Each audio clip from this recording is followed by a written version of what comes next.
January 2014.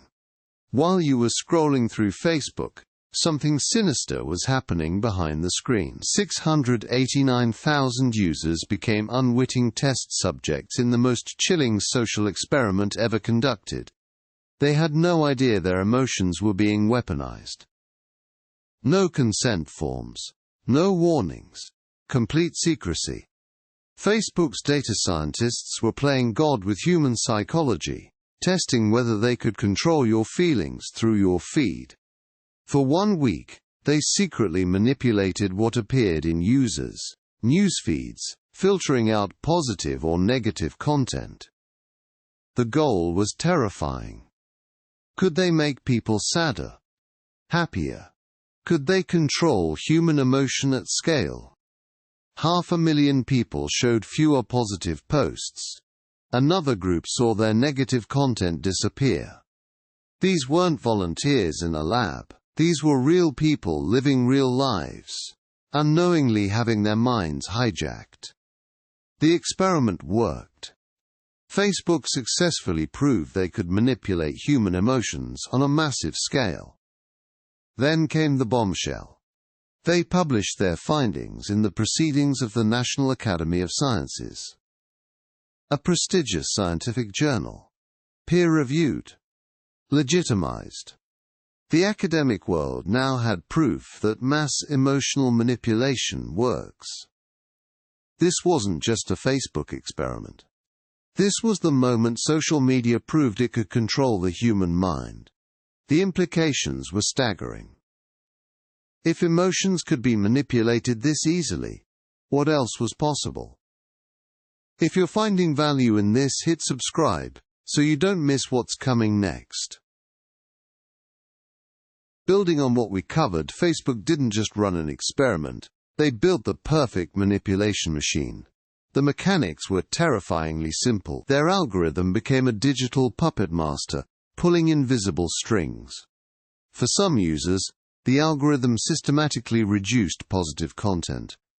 Happy posts, celebrations, good news, filtered out. For others, negative content vanished. Complaints, sad stories, anger, erased from their digital reality. This wasn't random. Facebook was testing emotional contagion theory on a massive scale. The theory states that emotions spread like viruses through social networks. Facebook wanted proof. Their weapon was the newsfeed algorithm, the same system that decides what you see every single day. They identified emotional keywords. Words that triggered happiness, sadness, anger, fear. The algorithm scanned every post in real time, measuring emotional weight like a digital scale.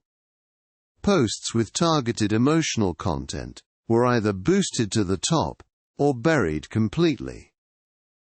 689,000 users became unwitting test subjects in this emotional manipulation experiment. They had no idea their reality was being carefully crafted. Their emotions, surgically targeted. But the most chilling part wasn't the method, it was how well it worked. Building on what we covered about the manipulation mechanics, the results were more terrifying than anyone anticipated. Facebook had successfully proven that emotions could be hijacked through a screen. The negative content group became measurably more negative in their own posts. Users exposed to sadness and anger began posting sadness and anger themselves. They were unconsciously mirroring the emotional manipulation they'd been fed. But the positive manipulation group showed the exact opposite effect. Users who saw more positive content began posting significantly more positive content. The emotional contagion was spreading like a digital virus through human consciousness. Facebook had proven they could make you happy or sad with algorithmic precision. The statistical significance was undeniable across 689,000 users. Every single emotional category showed measurable, predictable manipulation. They had successfully remote-controlled human feelings on a massive scale. Digital emotional contagion was no longer theory. It was scientific fact, with terrifying implications for every person with a smartphone. When news of the experiment finally broke, Facebook faced something they'd never dealt with before. Global outrage. Public fury. The world suddenly understood they'd been guinea pigs. 700,000 users manipulated without consent.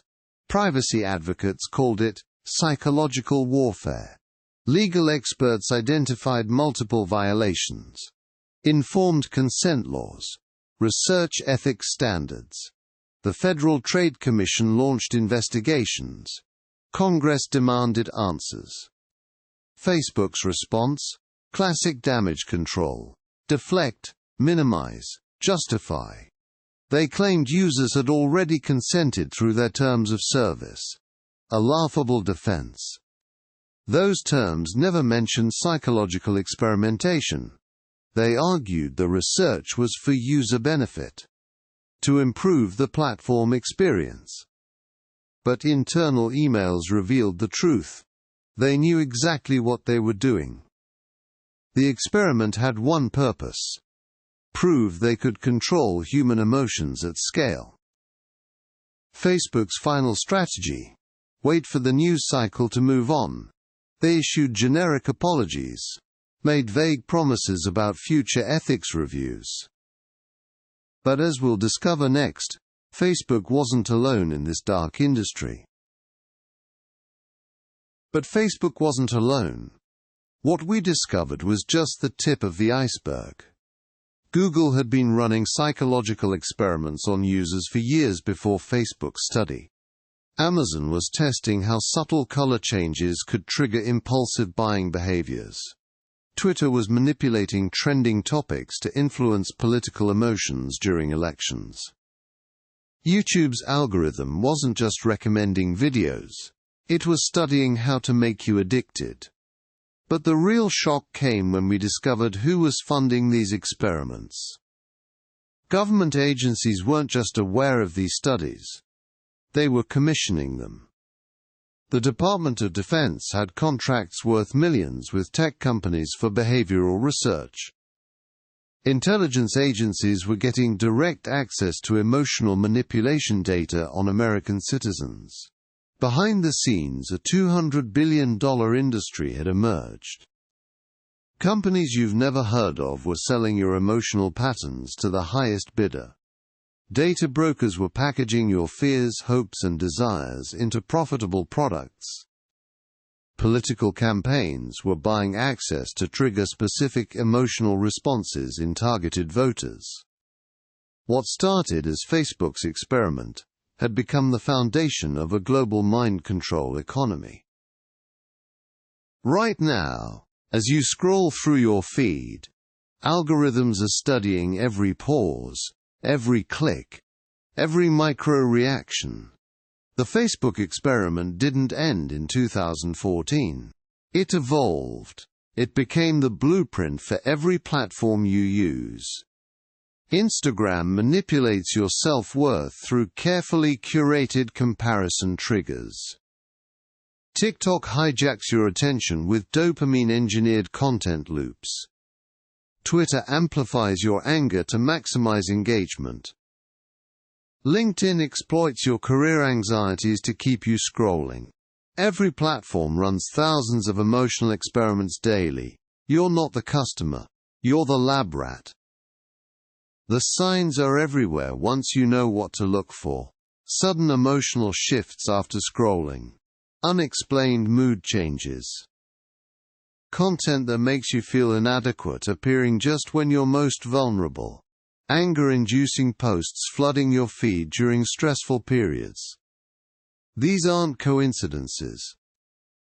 They're calculated psychological attacks designed to keep you engaged and emotionally dependent. The Facebook experiment proved something terrifying. Mass emotional manipulation isn't just possible, it's profitable beyond imagination. 689,000 people had their emotions altered without consent. That was just the beginning. Today billions of users undergo emotional manipulation daily.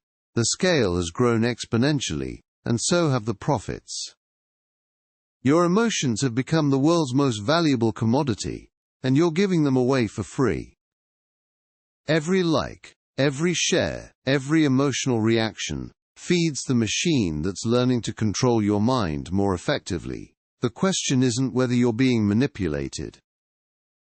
The question is, what are you going to do about it? If this opened your eyes, smash that like button and subscribe.